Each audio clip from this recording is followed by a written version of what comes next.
होगा अगर आप जो भी पढ़ो वो आपको हमेशा के लिए याद हो जाए और आप चाहकर भी उसे ना भूल पाओ। आपने इस टॉपिक पर YouTube पर पहले भी बहुत सारे वीडियो देखे होंगे। किसी ने कहा होगा बादाम खा लो, तो किसी ने कहा होगा सुबह टहल लो, लेकिन आज मैं आपको जो बताने वाला हूँ वो काफी ज्यादा डिफरेंट है। और अगर आपने इसको समझ लिया तो आपको अपना पढ़ा हुआ पहले के मुकाबले ज्यादा याद रहने लगेगा। और इसके लिए जानना जरूरी है कि आखिर आप पढ़ा हुआ भूल क्यों जाते हो। मुझे एक चीज बताओ, तुम्हें ऐसी कौन सी चीज है जो हमेशा याद रहती है? किसी खूबसूरत से इंसान की शक्ल, किसी दोस्त की बातें, किसी अच्छी फिल्म की बढ़िया सी कहानी, कोई बेहतरीन सा गाना या कोई बहुत दुखी कर देने वाली घटना। ये ऐसी चीजें हैं जो आप चाहकर भी नहीं भूल पाते। आपने कभी इनको याद करने की कोशिश नहीं की थी, लेकिन फिर भी ये आपके दिमाग की गहराइयों में है और आप इन्हें हमेशा याद रखते हो। लेकिन अगर बात करें किसी साधारण सी घटना की, तो वो आपको याद नहीं रहती। यहाँ तक कि हो सकता है आपको ये भी ना याद हो कि आपने परसों रात को खाने में क्या खाया था। तो अब आपके साथ क्या हो रहा है?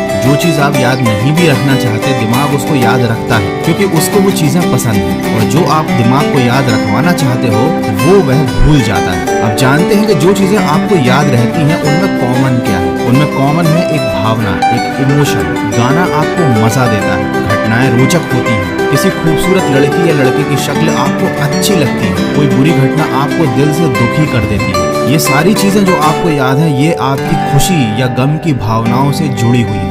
और साथ ही एक और चीज है, ये सारी चीजें जो आपको याद रहती हैं ये इंटरेस्टिंग है। आपके दिमाग को इनमें मजा आता है। आपकी तारीफ हो या आपकी बुराई हो, वो आपको हमेशा याद रहती है क्योंकि वो आपकी भावनाओं से जुड़ जाती है, वो आपके लिए यादगार बन जाती है। अब आप पढ़ाई को इंटरेस्टिंग बना सकते हो या नहीं ये आपके हाथ में है, लेकिन आप पढ़ाई को भावनाओं के साथ जरूर जोड़ सकते हो। और उसका तरीका अब मैं आपको आगे बताने वाला हूँ। देखो, सबसे पहले आपको पढ़ाई को अपने इंटरेस्ट से जोड़ना पड़ेगा, क्योंकि जो चीज इंटरेस्टिंग होती है वो जरूर याद रहती है। अब आप कहोगे पढ़ाई में इंटरेस्ट नहीं है मुझे, इसीलिए कुछ भी याद नहीं होता। तो इंटरेस्ट जगाने का एक बहुत सिंपल सा तरीका है। देखो, आपको अगर कहीं पर भी जाना है तो आपको उस मंजिल में इंटरेस्ट होता है, ना कि रास्ते में। पढ़ाई एक रास्ता ही है जो आपको अपने गोल तक ले जाता है। अब अगर आपको अपनी पढ़ाई में इंटरेस्ट नहीं है, इसका मतलब ये है कि आपके पास अभी तक अपना कोई गोल नहीं है। तो सबसे पहले लाइफ में आपको अपना एक ऐसा गोल बनाना पड़ेगा जो वाकई में इंटरेस्टिंग हो, आपकी भावनाओं से जुड़ा हुआ हो और आप वाकई में वहां पहुंचना चाहते हो या वैसा बनना चाहते हो। अब जब एक बार आपका अपने गोल में इंटरेस्ट सेट हो गया,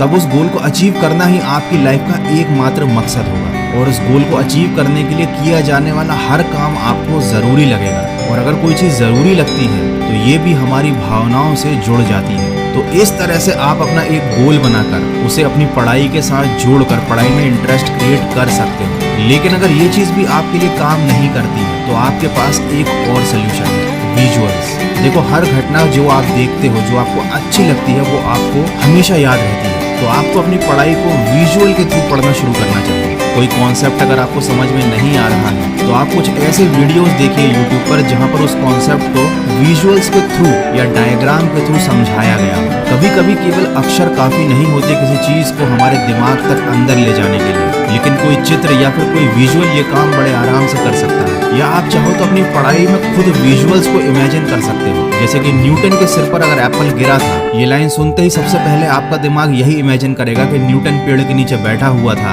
वो पेड़ कैसा था और जब उसके सिर पर एप्पल गिरा होगा तो उसे कैसा फील हुआ होगा। तो जिस भी बच्चे ने बचपन में ये बात पढ़ी थी कि न्यूटन के सिर पर एप्पल गिरा था, वो ये घटना कभी नहीं भूलता, क्योंकि उसने इस चीज को इमेजिन किया था। इस घटना के मन में विजुअल्स बना लिए थे। तो अगर आप किसी चीज को याद रखना चाहते हो तो सबसे पहले पढ़ाई में इंटरेस्ट क्रिएट करो, अपना एक गोल बनाओ और फिर उसके बाद विजुअल्स की हेल्प से, अपनी इमेजिनेशन की हेल्प से उस चीज को इतना इंटरेस्टिंग बना लो कि आप खुद उसे कभी ना भूल पाओ। ये दोनों चीजें काफी अजीब लग रही हैं, लेकिन आप एक बार अगर इन्हें करने की कोशिश करोगे तो ये बहुत मजेदार है। और जो चीज मजेदार होती है, आपके दिमाग को करने में बड़ा मजा आता है, वो चीज उसे हमेशा याद रहती है। तो आई होप कि आप जब पढ़ाई करने बैठोगे तो इस टेक्निक को एक बार यूज करके जरूर देखना। डेफिनेटली आपको इससे बहुत ज्यादा हेल्प मिलेगी। और अगर ऐसा हो तो मुझे पढ़ाई कर